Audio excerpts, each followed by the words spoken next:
ಏನು ಕರ್ನಾಟಕ ರಾಜ್ಯದ ಜಯ ಕರ್ನಾಟಕ ಸಂಘಟನೆಯ ಸಂಸ್ಥಾಪಕ ಅಧ್ಯಕ್ಷ ದಿವಂಗತ ಮುತ್ತಪ್ಪ ರೈ ಅವರ ಮಗ ರಿಕ್ಕಿ ರೈ ಅವರ ಮೇಲೆ ಹಂತಕರು ಗುಂಡಿನ ದಾಳಿಯನ್ನ ನಡೆಸಿ ಹತ್ಯೆ ಮಾಡೋದಕ್ಕೆ ಪ್ರಯತ್ನ ಪಟ್ಟಿದ್ದಾರೆ. ಆ ಘಟನೆಯನ್ನ ಖಂಡಿಸಿ ಇವತ್ತು ಜಯ ಕರ್ನಾಟಕ ಸಂಘಟನೆ ಜಿಲ್ಲಾ ಘಟಕದ ವತಿಯಿಂದ ಇವತ್ತು ಮಾನ್ಯ ಮುಖ್ಯಮಂತ್ರಿಗಳು ಮತ್ತು ಗೃಹ ಸಚಿವರಿಗೆ ಮನವಿಯನ್ನು ಕೊಡ್ತಾ ಇದ್ದಾರೆ. ಏನಂತ ಹೇಳಿದ್ರೆ, ಈ ಘಟನೆಗೆ ಕಾರಣರಾದವರ ವಿರುದ್ಧ ಈಗಾಗಲೇ ಅವರ ಚಾಲಕ ಬಸವರಾಜು ಅನ್ನೋರು ದೂರು ಕೊಟ್ಟಿದ್ದಾರೆ. ಇನ್ನೂ ಕೂಡ ಅವರು ಆರೋಪಿಗಳನ್ನ ಬಂಧಿಸಿಲ್ಲ. ಅದ್ರ ಜೊತೆಗೆ ಶೂಟ್ ಔಟ್ ಮಾಡಿರ್ತಕ್ಕಂಥವ್ರು ಒಬ್ಬರಂತೂ ಆಗಿರಂಗಿಲ್ಲ. ನಮಗನ್ಸುತ್ತೆ 3-4 ಜನ ಇದಾರೆ ಅವ್ರು ಶೂಟ್ ಔಟ್ ಮಾಡಕ್ ಬಂದವ್ರ ಅಂತ ಅನಿಸುತ್ತೆ. ಈ ಬಗ್ಗೆ ಸಮಗ್ರ ತನಿಖೆ ನಡೆಸಿ ಶೂಟ್ ಔಟ್ ಮಾಡಿದವ್ರನ್ನ ಪೊಲೀಸ್ ಇಲಾಖೆಯವರು ಮತ್ತು ಮುಖ್ಯವಾಗಿ ಮುಖ್ಯಮಂತ್ರಿ ಮತ್ತು ಗೃಹ ಸಚಿವರು ಅವ್ರನ್ನ ಎನ್ಕೌಂಟರ್ ಮಾಡ್ಬೇಕಂತ ಹೇಳಿ ನಮ್ಮ ಒತ್ತಾಯ ಐತಿ. ಮತ್ತು ಏನು ಈ 4 ಜನಗಳ ಮೇಲೆ FIR ಆಗಿದೆ, ಅವ್ರ ಮೇಲೆ ಕಠಿಣ ಕಾನೂನು ಶಿಕ್ಷೆಯನ್ನ ಕಠಿಣ ಕಾನೂನು ಕ್ರಮವನ್ನ ತೆಗೆದುಕೊಳ್ಬೇಕು.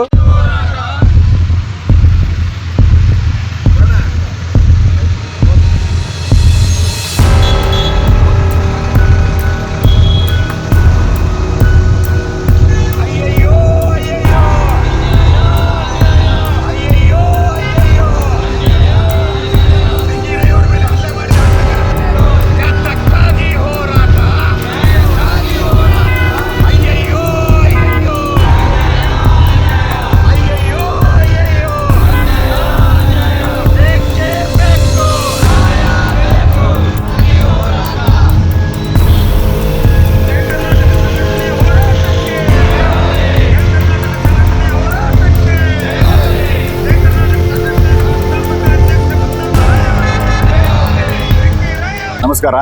ಶುಕ್ರವಾರ ತಡರಾತ್ರಿ 1 ಗಂಟೆಗೆ ಬಿಡದಿಯ ಗ್ರಾಮದಲ್ಲಿ ಜಯ ಕರ್ನಾಟಕ ಸಂಘಟನೆಯ ಸಂಸ್ಥಾಪಕ ಅಧ್ಯಕ್ಷರ ದಿವಂಗತ ಮುತ್ತಪ್ಪ ರೈ ಅಣ್ಣನವರ ಹಿರಿಯ ಪುತ್ರರ ಮೇಲೆ ಯಾರೋ ಹಂತಕರು ಗುಂಡಿನ ದಾಳಿ ಮಾಡಿದ್ದಾರೆ. ಅದರ ಸಲುವಾಗಿ ಇವತ್ತು ಜಯ ಕರ್ನಾಟಕ ಸಂಘಟನೆಯಿಂದ ಧಾರವಾಡ ಜಿಲ್ಲಾ ಘಟಕದ ವತಿಯಿಂದ ಮಾನ್ಯ ಗೃಹ ಸಚಿವರಿಗೆ ಹಾಗೂ ಮುಖ್ಯಮಂತ್ರಿಗಳಿಗೆ ನಾವು ಮನವಿಯನ್ನ ಸಲ್ಲಿಸ್ತಾ ಇದ್ದೇವೆ. ಅದು ಧಾರವಾಡ ಜಿಲ್ಲಾ ಅಧಿಕಾರಿಗಳ ಮುಖಾಂತರವಾಗಿ.